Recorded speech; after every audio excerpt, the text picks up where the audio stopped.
ఆరోగ్యశ్రీ అనేది doctor YS Rajasekhara Reddy గారు ప్రారంభించిన పథకం.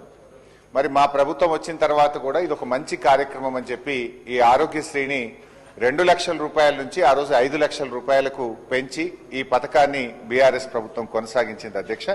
సో బీఆర్ఎస్ ప్రభుత్వ హయాంలో దాదాపు మేము 8,000 కోట్ల రూపాయలు ఖర్చు పెట్టి 18 లక్షల మందికి బీఆర్ఎస్ సమయంలో ఆరోగ్యశ్రీ కింద సేవలు అందించడం జరిగింది.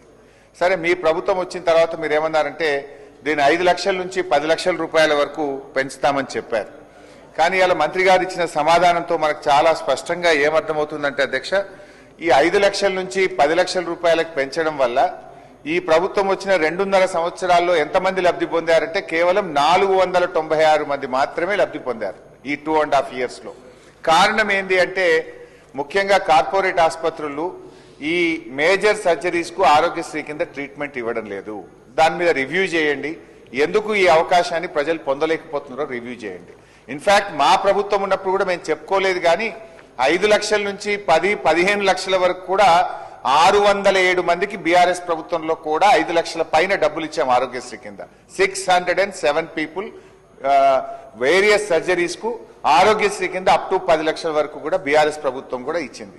కానీ మీరు ఇచ్చింది 496 మాత్రమే. కాకపోతే మేము చెప్పుకోలేదు, మీరు చెప్పుకున్నారు. అయితే అధ్యక్ష, బట్ నేను గవర్నమెంట్ తో కోరేది, ముఖ్యమంత్రి గారు ఆరోగ్య మంత్రి గారు పదే ఏం చెప్తున్నారంటే మేము గ్రీన్ ఛానల్లో ఆరోగ్యశ్రీకి నిధులు విడుదల చేస్తున్నామన్నారు. మీరు 5 లక్షల నుంచి 10 లక్షలు చేస్తే మరి బడ్జెట్ పెరగాలి, ఖర్చు పెరగాలి.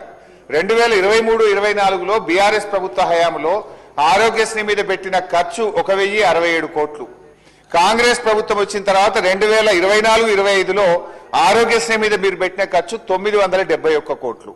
మరి ఖర్చు పెరుగుతుందా తగ్గుతుందా అధ్యక్ష? 5 లక్షల నుంచి 10 లక్షలకు పెరిగినప్పుడు మరి అవకాశాలు పెరగాలి, రోగులు ఎక్కువ వాడుకోవాలి, ఖర్చు ఎక్కువ జరగాలి. కానీ బడ్జెట్ రిలీజ్ జరగడం లేదు, కేటాయింపులు జరగడం లేదు. ఈ రోజు 2-3 సార్లు ఇప్పటికీ ప్రైవేట్ ఆసుపత్రులు మీకు నోటీస్ ఇచ్చారు, మేము ఆరోగ్యశ్రీ సేవలు బంద్ చేస్తాం, మాకు బిల్లులు రిలీజ్ కావడం లేదని పలుమార్లు ప్రభుత్వానికి నోటీస్ ఇచ్చారు. మీరు వాళ్ళని పిలిచారు, మాట్లాడారు, టైం పెట్టినారు, కానీ ఇప్పటి వరకు కూడా వాళ్ళకి డబ్బులు విడుదల కాలేదు. చిన్న ఆసుపత్రులు మూతబడేటువంటి పరిస్థితి ఏర్పడ్డది. దయచేసి ఈ రోజు నేను మంత్రి గారిని సూటిగా అడుగుతా ఉన్నా, ఆరోగ్యశ్రీ కింద as on today pending bills ఎన్ని ఉన్నాయి, బిల్స్ రెడీ ఫర్ పేమెంట్ ఎంత, బిల్స్ అండర్ స్క్రూటినీ మీ డిపార్ట్మెంట్ లో ఎంత ఉన్నాయి, ఎప్పట్లోగా ఈ ఆరోగ్యశ్రీ బిల్లులు చెల్లిస్తారు? ఎందుకంటే మీరు బిల్స్ పే చేస్తే ప్రైవేట్ ఆసుపత్రులు కూడా ఎంకరేజ్మెంట్ ఉంటుంది, వాళ్ళు ఇంకా మరిన్ని కేసులు టేకప్ చేస్తారు, పేదలకు మేలు జరిగేటువంటి అవకాశం ఉంటుంది. ఇటు ప్రభుత్వ ఆసుపత్రులకు ఇటు ప్రైవేట్ ఆసుపత్రులకు కూడా ఆరోగ్యశ్రీ బిల్లులు పెండింగ్ లో ఉండడం వల్ల ఇబ్బంది జరుగుతా ఉంది. మీరు ఇచ్చిన హామీ ప్రకారం దీన్ని గ్రీన్ ఛానల్లో పెట్టి ఈ ఆరోగ్యశ్రీ బిల్లులు ఎప్పటికప్పుడు విడుదల చేయాలని మీ ద్వారా ప్రభుత్వాన్ని కోరుతున్నాం. గౌరవ మంత్రి గారు.